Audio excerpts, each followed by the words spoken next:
Hey guys! Good afternoon! Welcome back dito sa aking YouTube channel. Ang mainit nating update ngayon ay pumapatungkol po rito kay Paulo Coenties na kung saan ako, ano na naman ba ito? Ayon po kasi sa chika ay hiwalay na naman ito sa kanyang jowa. Papalit-palit po talaga. Alam nyo naman na nitong mga nakaraan ay talagang trending, viral at talagang ginimbal na naman po ni Paulo Coenties mga Pilipino dahil sa ginawa niyang panloloko sa kanyang asawa. And then ngayon, yung ipinalit niya mukhang ipinalit na rin ulit. So, ito po yung latest update tungkol dito kay Paulo Coenties na kung saan ay tuloy-tuloy ang karma sa buhay niya. Kung talagang nakipaghiwalay ang jowa niya or baka siya na naman ang nang iwan. But before that guys, if you haven't subscribed yet to my YouTube channel, don't forget to click the subscribe button and notification bell para maging updated po kayo sa mga susunod nating mga balita. At eto na nga, simulan po natin ang atin pong balitaan para sa hapong ito. So, narito nga po, Kaligit Recads, ang chika ni Christopher Min sa kanyang alaga na si Paulo Coenties. Grabe nga naman itong si Lolit Solis, no? Talagang kanya pong nilalaglag ang kanya pong alaga. Una, ang Itbulaga daw talaga is TVJ. Sila ang tunay, sila ang original na Itbulaga. Kahit anong programa ang gawin ng TVJ, kahit saan makita na ang TVJ ay Itbulaga pa rin ang itatawag sa kanila ng mga tao kasi sila po ang original at kahit daw po palitan sila ng mga legit the records, Itbulaga pa rin ito. Kaya bitawan na lamang nila Paulo Coenties ang Itbulaga at wag nang gamitin, isuko na ito. And after niya, another na namang panlalaglag ang ginagawa po niya sa kanya pong alaga. Dahil alam naman po natin na ka-OG kung gaano binabatikos ngayon itong si Paulo Coenties dahil sa hindi pagsusustento sa kanyang mga anak at pagiging babaero. Tapos ichichikan niya na ang love life nito ay nga kasalukuyan itong hiwalay sa kanyang nobya, Kaligit Recads. Tapos mamaya, bababalitaan natin sila na ni Ara San Agustin, ano? Baka mamaya ganyan yung atin pong mabalitaan kasi nitong mga nakaraan, very sweet nga po ang dalawa sa isa't isa. Yan, di po ba trending pa yan sa social media at pinag-uusapan na nakahanap na naman si Paulo Coenties ng bago niyang tutuhukin, ng bago niyang babae at dolokohin. Tapos eto, mababalitaan, nahiwalay na pala siya kay Yen Santos. So ano kaya yon? Mabuti ba sana kung si Yen ang nakipaghiwalay sa kanya? Paano kung babae na naman pala ito? So literal, naman loloko po talaga at babaero. Pinaninindigan ni Paulo Coenties, ganon? So, dahil dyan, another pang lalaglag na naman daw po ito. Sabi nga dito, wish ni Lolit Solis kay Paulo matagpuan na sana niya ang kanyang forever. So, kung maayos ang relationship dito, for sure hindi ganyan ang wish ni Lolit Solis sa kanya. Anyway, sabi pa dito, umaasa ang talent manager na si Manay Lolit Solis na magtutuloy-tuloy na ang pagbabago ng kanyang alagang si Paulo Coenties. Sana ugali yung tinutukoy nyo, no? Hindi yung estado niya sa buhay. Kasi yung ugali ang mas higit na gusto ng mga tao na magbago dito kay Paulo Coenties. Anyway, sabi pa dito, natutuwa ang dating TV at online host na sa nakikita niyang good signs when it comes to personal life at showbiz career ng kapuso aktor. Pero kasabay ng pagpuri niya sa aktor, nireal talk din niya ito pagdating sa usaping love life. Kaya mukhang may hugot na naman dito si Manay Lolit. Sa kanyang Instagram account, muling nag-post ang matapang at palabang talent manager patungkol kay Paulo kung saan sinabi nito ang isang niyang wish para sa aktor. Feeling ni Manay Lolit gumaganda na ang financial standing ng isa sa mga host ng GMA noontime show na Itbulaga, based na rin sa mga pagbabagong nakikita niya sa aktor. Talaga ba? May pagbabago? Wala kasi nakikita yung mga tao Charis. Sabi pa dito, alam mo ba, Salve, na very happy ako ngayon kay Paulo Contis. Kasi nga, kitang-kita ko ang dedication niya sa trabaho. Plus mukhang maganda ngayon ang financial standing niya. Simulang pahayag ni Manay Lolit. Pagpapatuloy pa niya, humingi ako sa kanya ng cellphone para kay Georgie at kaagad niyang ibinigay. Buti pa sa ibang tao ay galante si Paulo sa anak, hindi no? Charis. Sabi pa dito, sana nga maayos na niyang nahahandle ang pera niya para maayos na rin niyang matupad ang pangarap niyang makabili ng bahay at chika pa ni Manay. Kasunod nito, nabanggit nga niya na isa raw sa mga hinihiling niya kay Paulo ay matagpuan na sana nito ang kanyang forever na makakasama niya for the rest of his life. At isa pang dream ko, akala ko ba isa lang? Bakit parang padalwa na to?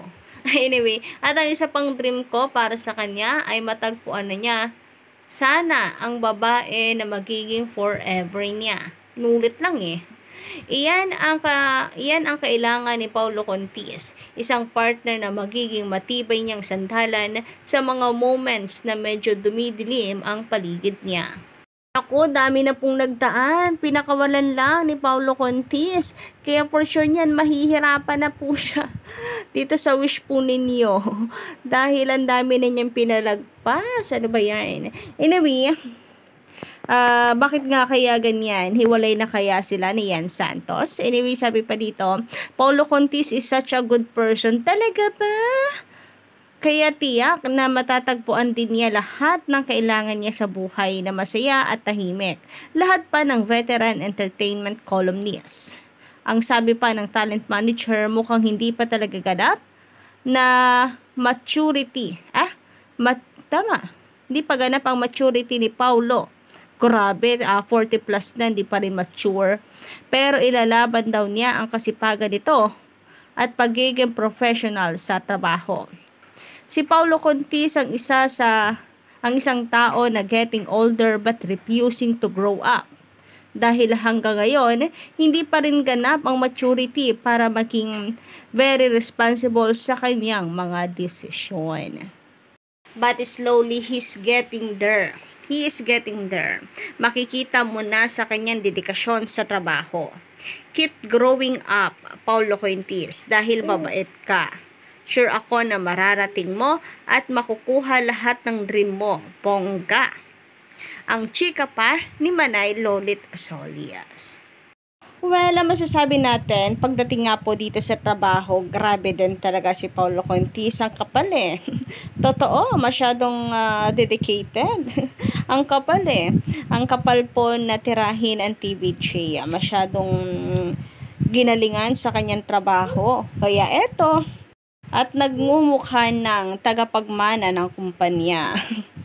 And eto na naman nga ang balita sa pagiging babaero ni Paulo Contis. Siguro talagang may something sa kanila ni Ara. Kaya umantong na naman sa hiwalayan. Nagloko na naman ata si Paulo. Naku, mahirap nga namang manghusga.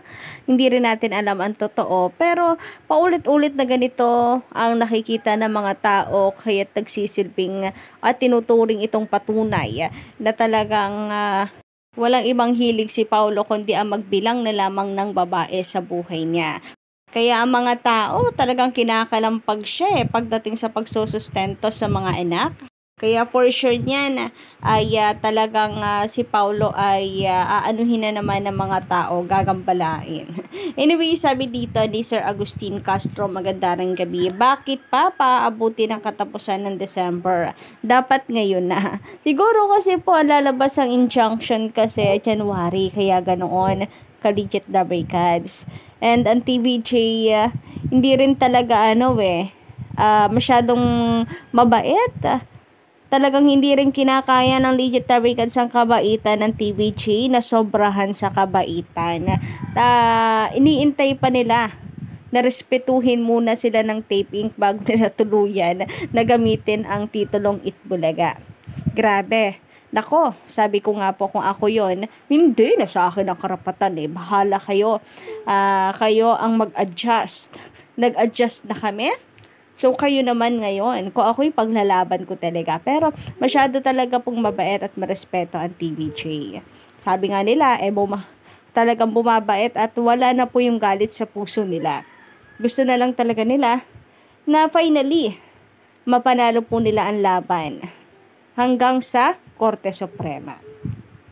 Samantala, sabi naman sa komento ni Percival Laria, magandang hapon sa'yo. Miss Gandara, tanging yung nasa TVJ lang po, ang legit It Bulaga. Yung nasa Gozon po, kolorum yun. Oo nga kasi wala na po silang pinanghahawakan na peles na kung saan ay sila po ang It Bulaga. Kinansila na ng IPO kahit for merchandise lang naman talaga yon. For entertainment sa TVJ, so sila ang tunay na mas may karapatan na gumamit ng titulong It Bulaga. So parang dalawa na ang ating naipanalo. Bukod po sa mga apela of course. Una ay ang trademark ng Tape Inc. kinansila. TVJ na ang may karapatang gumamit. Pangalawa, na aprubahan na si Henyo Master. And then, ang mga sumunod ay yung mga apela, ka-OG, ay panalo rin po tayo. And looking forward tayo, waiting na ang sunod naman pong pagkapanalo ng TVJ ay sa temporary injunction na kanila pong isinampa sa Marikina Regional Trial Court, 'di ba? And then malamang sunod niyan ay sa labanan na po sa Korte Suprema. O baka dumaan pa ulit sa isa pang Regional Trial Court, then Supreme Court ka-OG. So, yun lang po muna ang ating update sa hapon na ito, ka-Legit Fabricads. Iwan na lamang po na inyong mga komento sa loobin at reaction dyan sa baba dahil araw-araw po ako nagbabasa ng inyong mga comment. And of course, don't forget to click the subscribe button and notification bell para maging updated kayo sa susunod nating mga balita.